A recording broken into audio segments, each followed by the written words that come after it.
লাশাদীদ।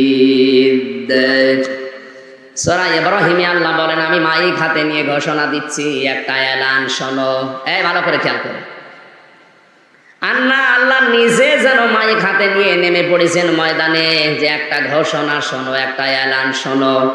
যদি আমার নিয়ামত পাওয়ার পরে শুকরিয়া আদায় করো, ওটা জীবনে আমি আরো বাড়িয়ে দেব। এটা যেহেতু নিয়ামত মনে করছেন, প্রতিটি অক্ষরে কিছু না হলেও 10টা করে নেকি হবে। এখানে আসা বসা, শ্বাস প্রশ্বাসে নিঃশ্বাসে নেকি হচ্ছে।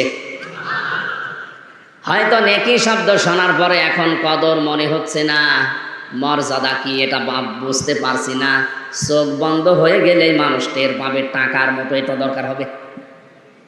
এমনকি চোখ বন্ধের পরে মানুষকে একটা নেকি দিতে তার মা পর্যন্ত রাজি হবে না।